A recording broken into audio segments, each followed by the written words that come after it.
Welcome back to Alien Cocoons, Episode 5. I yelled, "No!" and jumped to grab my dad. He didn't vanish, though. Instead, he walked around it, touching it. Any special place? I'm not sure. I didn't notice. We couldn't find any place that looked any different anywhere. Dad said, "I think the electricity killed it." I believe there were 6 aliens inside. They must still be in there. Dad said, "I know how to stop them. Let's get to town." We ran back to Joe, and Dad explained our plans. We had to get to Troutdale for supplies. We would come back to get him and take him to the cabin. We would have more intel, and we would put a plan together to stop these things. Joe took us back to the Jeep. Dad had spray painted black splotches on his gray Jeep. "You ruined the paint." Dad smiled and said, "It's Krylon. I will wash it off." We went as far as we could under the cover of the forest. We waited for dark to get on the interstate to complete the trip. As we got close, the wind was blowing down the gorge from the east. The orange fog was over downtown, but Troutdale was clear. We hid the Jeep under the bridge over the Sandy River. Dad's house was about a mile southwest. We went the rest of the way on foot. We could sneak past any patrols that way. We stopped at a neighbor's house first. Dad was friends with the owner and knew he had ham radio equipment. The street lights were on, so we knew there was power. Dad looked around and found some parts we could use. We then headed to Dad's house. The aliens were patrolling in groups of 2. It wasn't hard to get by them. They were overconfident they had cleared the area. At Dad's, he gathered more parts, then stashed them. He wanted to do a little recon before we headed back. We then moved toward the school where they had taken Mom. The patrols increased the closer we got. We entered a house across from the school. We went upstairs to give us a better view. The schoolyard was heavily patrolled. They were clouding the air with the orange gas. It was heavier than air, so it sunk to the ground. This must be how they were controlling the people.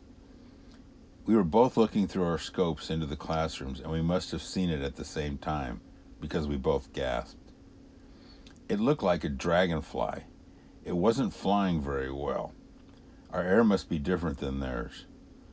A man was lying on the floor on his back, and this thing was trying to fly over him. It was trying to paint him with some kind of liquid from its tail. The liquid was like a honey, only a brown color. In the next room, another man was being supported by some kind of table, holding him up at about a 30-degree angle from the waist up. Something resembling an eel with a bulbous head was crawling up his chest. It entered into his mouth and slowly disappeared down his throat. I looked back into the other room, and the liquid the alien had painted the other man with seemed to be hardening into a substance more like leather. Dad said, "My God, they're using us for cocoons." I looked to the far end of the building, and I could see 2 rooms where they were putting these people for storage. One was full, and the other was about 1/3 full of these cocoons they had stacked on shelves. Dad said, "I need to get a better look." We made our way to another house on the other side of the school. On this side, we could see the people waiting. They were just standing in line, staring straight ahead. It was obvious they had everyone separated by gender and age. They seemed to be taking the young adult males first. Dad said, "I see her." I looked down the row of women. There was Mom. They hadn't harmed her yet.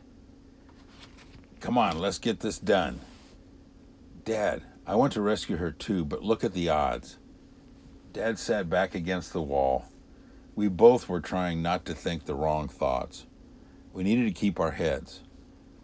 Dad said, "Let's get every cell phone we can find. We will need chargers too." Cell phones? Why? Was he going to let E.T. phone home? I didn't ask questions. I just searched for phones. We hit every house we went by on our way back to Dad's house. We found other things we might need when we come back and put those items by the back doors. but we kept all the phones with us. At Dad's house, we piled up more supplies at the back door, but we took a few items with us. When we got to the ham radio operator's house, Dad wanted me to position myself across the street and give him cover. He said, "Don't shoot unless you absolutely have to, and aim for the eye." He was inside for about 5 minutes before he ran out. He was next to me in an instant, but he signaled me to stay still. Within minutes, 4 aliens appeared. He motioned me back, and we snuck off. He later explained that he had sent a message on the radio telling the world how to kill the aliens. He was hoping others were listening, and he also wanted to see if the aliens were monitoring radio waves. I said, "They might know English. You should have kept it a secret." He said, "I thought of that, so I sent it Morse code." Ah, good idea. We hit more houses on the way back to his Jeep. We finally stopped when our pockets were full. We had to hurry. We only had 3 hours at the most until the sun came up. We actually made good time. We were where we could hide in the woods in an hour.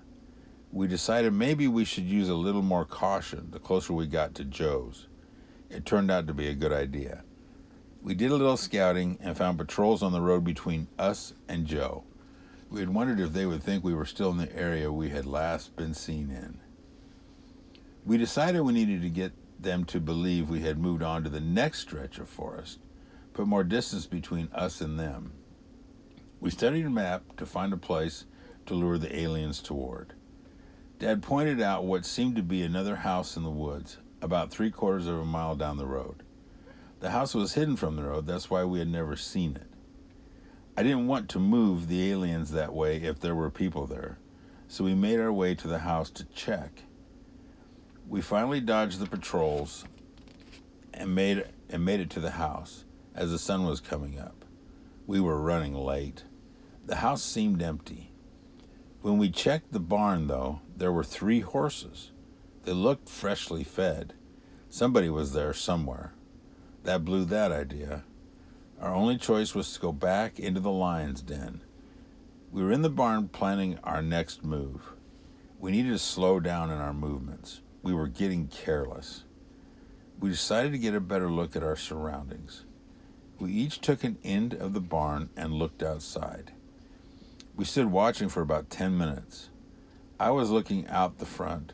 I could see 2 ships hovering over the patch of forest Joe was waiting for us in. Dad came up behind me and told me he didn't see anything out the back. The barn was only about 75 feet to the tree line behind the barn. Out the front, it was more like 500 feet to the road. About 50 feet of that was a patch of trees, making it hard to see the road from the barn. All in all, this place was very private, except from the air. So far, I hadn't noticed any flyovers from the aliens. I wondered if they were using all their resources trying to keep us boxed in where Joe was.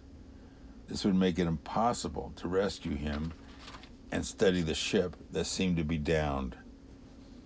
We could lure them to the forest across the road, but we needed Dad's Jeep. Suddenly, an alien ship floated slowly over the barn. It didn't stop, it just floated slowly over. Then the house, and moved on slowly, passing the other hovering ships. "Still patrolling, but they look bored now," I said. Dad agreed. They never stopped. We watched it disappear over the trees. Then we heard it. Something was trying to get in the back of the barn. I couldn't see anything out front, but we could be surrounded. I made sure the front door was secure and took a position where I could drop whatever was trying to come in the back. Dad was behind bales of hay already. He was locked and loaded. Suddenly, the door slid open. If you like that, hit the like button, subscribe, and hit the notifications bell. I'll have episode 6 for you next week. Thank you.